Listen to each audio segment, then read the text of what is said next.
क्या आपके बच्चों ने कभी कुछ ऐसा कहा है जैसे you are the worst parent ever या आप मेरे लिए कभी कुछ नहीं करते? जब प्री टीन्स और टीन्स ऐसा बोलते हैं, बिहेव करते हैं, तो ये सिर्फ टैंट्रम्स नहीं है, ये इमोशनल ब्लैकमेल का साइन हो सकता है और पेरेंट्स के लिए ये बातें चुभती है। हम बच्चों से कनेक्टेड रहना चाहते हैं, लेकिन not at the cost of being controlled by guilt और फियर।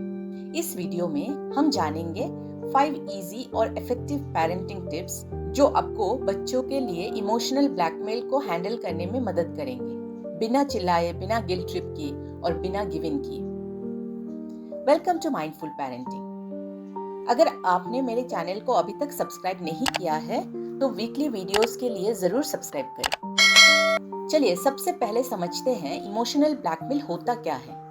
एज पर साइकोलॉजी, जब कोई फियर, ऑब्लिगेशन और गिल्ट, इन शॉर्ट फॉग का इस्तेमाल करके दूसरों को मैनिपुलेट करने की कोशिश करते हैं तो उसे इमोशनल ब्लैकमेल कहा जाता है। ये मोस्टली क्लोज रिलेशनशिप्स जैसे स्पाउस, पेरेंट्स और चिल्ड्रन, फ्रेंड्स और कभी-कभी बॉसेस और एम्प्लॉयज में भी देखा जाता है। पेरेंटिंग में ये बिहेवियर आमतौर पर प्री टीन्स और टीन्स में देखा जाता है, जब बच्चे अपनी बाउंड्रीज, कंट्रोल और इंडिपेंडेंस को एक्सप्लोर करना शुरू करते हैं। There is a very fine line between being a caring parent and giving in to every demand.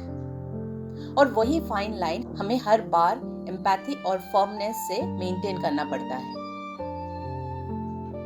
Number 1, recognize what's really happening. There is a difference between a child expressing a real emotional need and a child using manipulative language to get what they want. हर बार जब बच्चे आप पर कोई emotional pressure डालते हैं, जैसे कि आप मुझसे बिल्कुल प्यार नहीं करते, तो try to look beneath the behaviour और सबसे पहले खुद से पूछिए, क्या ये रियल नीड है या इमोशनल ब्लैकमेल? अक्सर बच्चे वही तरीका अपनाते हैं जो पहले काम कर चुका होता है और कई बार हम खुद अनजाने में ही गिव इन कर देते हैं। इसलिए फर्स्ट स्टेप है स्टे काम। बच्चों के इमोशनल प्रेशर को पर्सनली न ले, लेकिन अगर उसमें कोई असली जरूरत है जैसे अटेंशन, रेस्ट या एंगर, तो उसे डायरेक्टली एड्रेस करें। Number 2, name the pattern out loud without blaming और शेमिंग। काम न्यूट्रल वॉइस में, पॉसिबल हो तो ह्यूमर के साथ बच्चों को बताइए कि आप समझते हैं कि वो क्या कर रहे हैं। आप कह सकते हैं, ऐसा लग रहा है कि तुम मुझ पर प्रेशर डालने की कोशिश कर रहे हो, या लग रहा है तुम मुझे गिल्टी फील कराने की कोशिश कर रहे हो। इससे बच्चे समझ जाएंगे कि guilt won't drive your decision. इसके बाद आप फेयरनेस और क्लैरिटी के साथ बच्चों के डिमांड को एनालाइज कर सकते हैं। Number 3, set clear consistent boundaries. कभी-कभी आपको साफ ना करना जरूरी होता है और ये गलत नहीं है।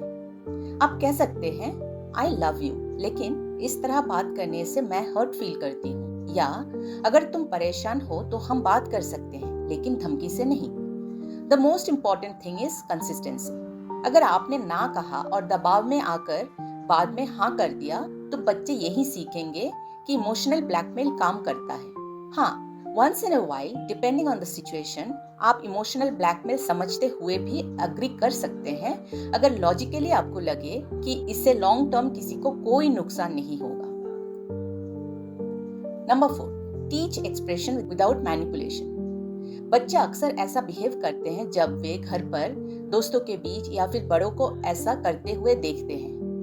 आप उन्हें हेल्दी और ऑनेस्ट तरीके से अपना इमोशन एक्सप्रेस करना सिखाएं। आप उनसे पूछ सकते हैं, we can talk about what you are feeling right now without hurting each other, या फिर बिना मुझे डराए या हर्ट फील कराए चलो डिस्कस करते हैं कि तुम्हें इस वक्त क्या चाहिए। The goal isn't to shut them down, बल्कि उन्हें यह सिखाना है कि अपनी बात को खुले दिल से कैसे रखा जाए। Number 5, just respond, don't react. Emotional blackmail की असली ताकत आपके रिएक्शन में होती है, उनके शब्दों में नहीं। तो अगली बार जब ऐसा हो, pause, take a deep breath, respond with clarity. याद रखिए, you are the adult, you are the calm anchor. जिससे बच्चे सीखते हैं कि पेरेंट्स के साथ मैनिपुलेशन काम नहीं करता, लेकिन ऑनेस्टी जरूर काम करता है। जैसे आप अपने बच्चों को इमोशनल ब्लैकमेल से दूर ले जाने की कोशिश कर रहे हैं, वैसे ही ये भी जरूरी है कि आप खुद भी वैसा बिहेव ना करें। ट्राई नॉट टू से थिंग्स लाइक मैंने तुम्हारे लिए इतना कुछ किया और तुम ये कर रहे हो। अगर हम अपने बच्चों से बात मनवाने के लिए गिल्ट या डर का सहारा लेंगे तो हम अनजाने में ही उन्हें भी यही तरीका सिखा देते हैं। हमारा गोल बच्चों को कंट्रोल करना नहीं, बल्कि ट्रस्ट, ऑनेस्टी और कनेक्शन बिल्ड करना है। You have got this. Keep showing up with love and boundaries. और अगर कभी थकान या संदेह महसूस हो तो याद रखिए, आप अकेले नहीं हैं और आप जितना सोचते हैं उससे कहीं बेहतर कर रहे हैं। अगर ये बातें आपसे रेजोनेट करते हो तो इसे लाइक, शेयर और सब्सक्राइब जरूर करें। कमेंट में ये जरूर बताइए कि आपने कभी अपने बच्चे की ओर से इमोशनल ब्लैकमेल का सामना किया है। अगर हाँ, तो आपने उसे कैसे हैंडल किया।